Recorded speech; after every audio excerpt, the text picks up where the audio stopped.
And if you know, think about this, if you know the dreamer of the dream, then you know everything. Because all of the dream is him. Nothing is apart from him. So if we know Jesus, if you know him, what could limit you? A few weeks ago, I was thinking about dreams and how they work. When you're working in ministry, you hear a lot about dreams because many times that's how people meet God. That's how they have first encounter with God, and same with me.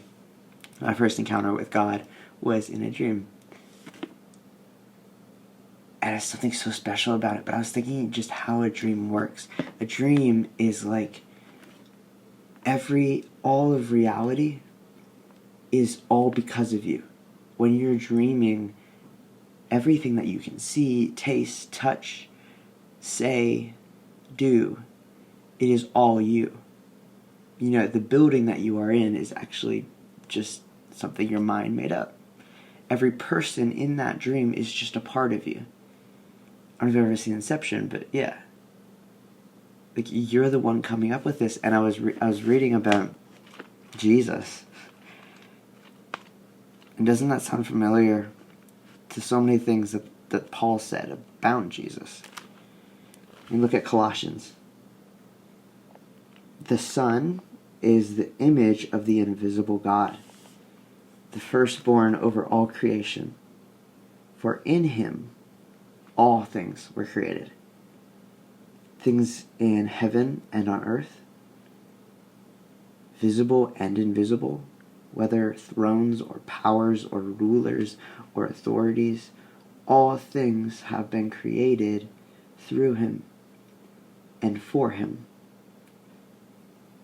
He is before all things, and in him all things hold together.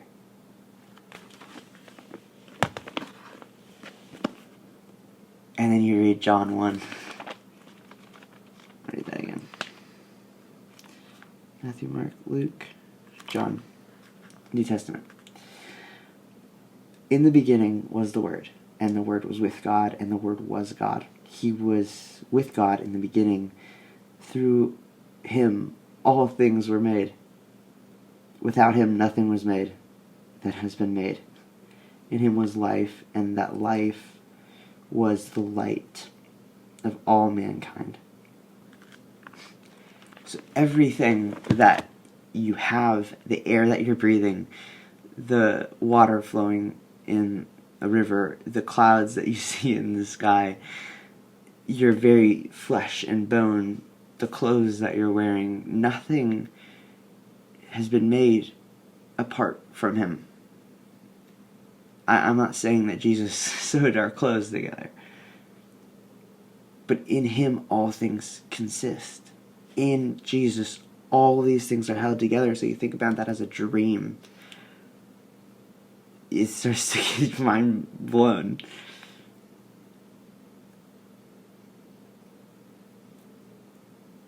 I mean, in a dream you have control. And Jesus has control over reality. How do you think he heals the sick? How do you think he sees in the future?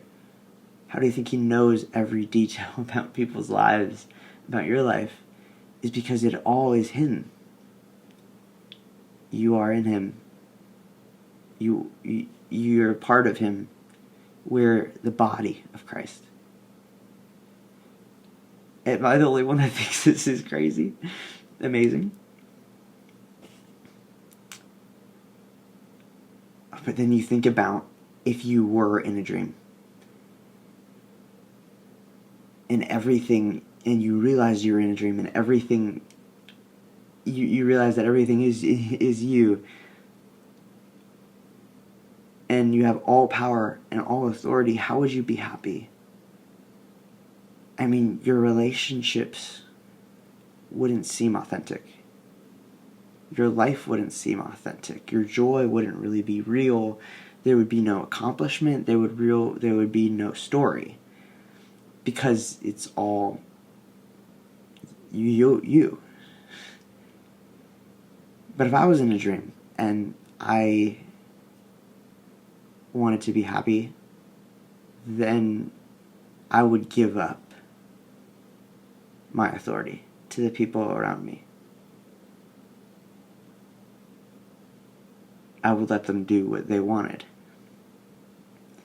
And of course I would want to be with them, I would want to make relationships, but I would want everything to be real.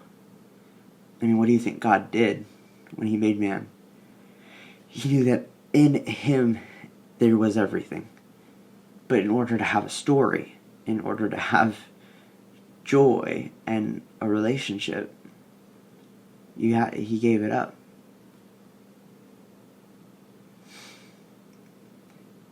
And why do you think when we are in Jesus, we have our own choice, but we come to Jesus, why do you think we are given authority? Because we go to the person that we are, made from and of and for, and we receive the authority he has.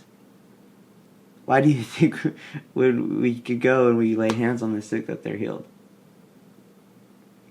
Or we can see pictures and visions of people's future, or their past, or their present.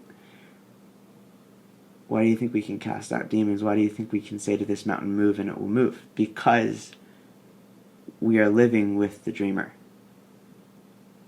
We know him. And if you know, think about this, if you know the dreamer of the dream, then you know everything.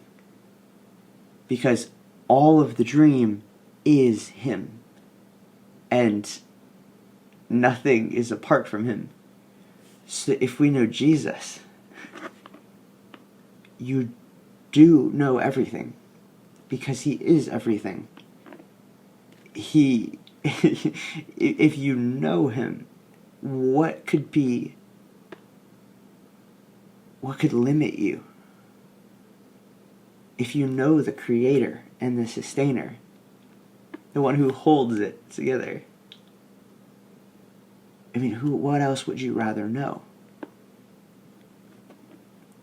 And he makes it so easy for us. He's just like, look to me.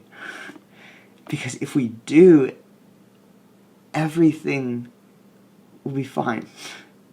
Because he is in all things. That's why when we start looking at the things instead of the person, and it all gets screwed up. Because all creation is longing after the Son. All creation is trying to reveal the Son. Isn't it such a cool concept? I wanted to tell a story about this, but I can't. Just because I don't want to. This is how it is. This is reality. I don't have to try to make this into a better sounding story. This is real.